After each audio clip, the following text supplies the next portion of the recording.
Imaginez que vous puissiez rester calme à tout moment. Vous pouvez penser de manière rationnelle et trouver des idées plus efficaces et éviter les problèmes. Des problèmes parce que vous seriez. Vous mettez toujours la colère de côté, en évitant ce que l'on appelle le contrôle. Ne serait-ce pas formidable? Je me rends compte tout de suite que c'est inaccessible. Dans cette vidéo, je vais vous donner la réalité du calme après tout. Je sais que lorsque vous pensez à, vous imaginez immédiatement un moine bouddhiste, aussi calme que s'il avait bu du thé aux champignons.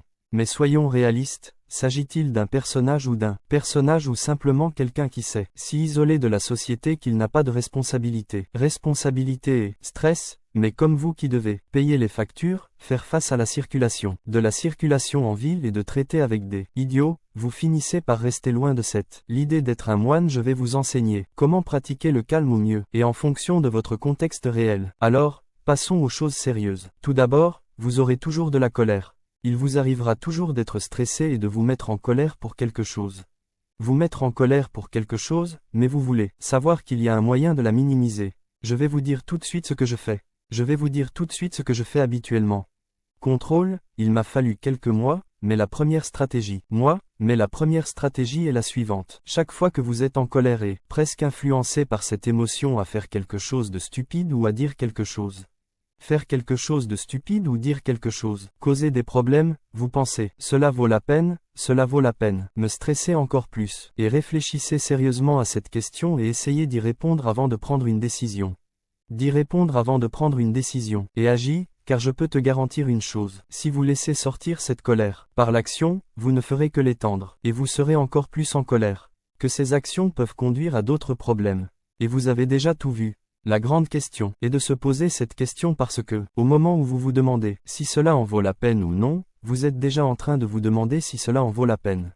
Tu peux reprendre tes esprits et vous pouvez retrouver un peu de votre raison et être plus en contrôle. Qu'au début tu vas demander, tu finiras toujours par te tromper. Donc comme je l'ai dit, c'est une question de pratique. À aussi se rappeler que cela fonctionne pour les situations d'anxiété, de tristesse, mélancolie et tout ce qui vous permet de vous changer les idées, de vous calmer et d'agir de manière plus émotionnelle. Calme et vous fait agir de façon plus émotionnelle et incontrôlée. À la deuxième stratégie. Cette stratégie complète la première car elle permet également d'éviter la perte de contrôle que j'ai mentionnée plus haut. Les sentiments qui peuvent vous faire perdre le contrôle. Vous perdez le contrôle de Henri, comme par exemple, tout le temps dans votre coin, se contrôler mais ne jamais dépenser cette énergie. Il y aura un moment où tu exploseras. Qu'est-ce que tu veux dire? Exploser, tu deviendras tellement incontrôlable que, sans exagérer, tu te feras du mal. Vous connaissez ce moment où tu stresses, mais tu finis par, et que tu fais quelque chose de stupide.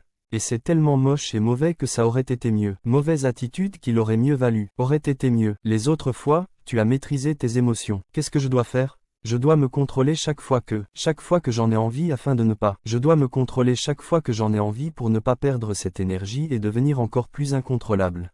Ce n'est pas vrai que vous devez le faire. Plus votre routine est stressante, plus vous devez inclure des activités qui éliminent le stress. La meilleure activité pour cela est l'exercice physique sérieux et l'activité qui déstresse le plus. Vous doutez de ce que je dis? Ce que je dis alors, prenez 2 ou 3 fois par semaine et nagez pendant 1 heure.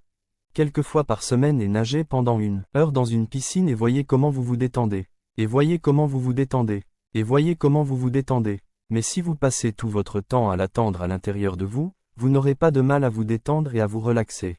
À l'attendre à l'intérieur de vous, tu feras une bombe à retardement. Aujourd'hui à tout moment tu vas faire quelque chose de stupide. Et enfin, la troisième et dernière stratégie est la lecture et ce que la lecture a à voir avec le fait de rester calme, comment le fait de lire des livres me rendra d'abord plus calme. La lecture vous rendra moins ignorant, ce qui, par conséquent, réduira le stress. Et croyez-moi, plus on est sage, moins tu te soucieras de l'opinion des autres. Et tu t'en soucieras moins de ce qui se passe autour de vous. Cela vous enlèvera un grand poids des épaules. Ce qui rendra votre vie plus légère. Car lorsqu'on est plus ignorant a tendance à vouloir se disputer avec les autres, vous savez pourquoi. Aime le sentiment d'avoir raison même s'ils savent qu'ils ont tort. Parfois, ils ne savent même pas qu'ils ont tort. Alors, lisez plus, apprenez plus et sachez plus, car cela vous donnera plus de sagesse et réduira probablement votre stress car vous vous rendrez compte que beaucoup de ce qui vous stressait mérite votre attention. Et soyons réalistes, lorsque vous avez de la sagesse, vous serez capable de mieux faire face et de résoudre les obstacles, votre stress diminuera en conséquence. J'espère que vous avez apprécié ces 3 conseils et oui, tant que vous aimez, s'il vous plaît, si vous n'êtes pas déjà abonné à la chaîne que vous attendez.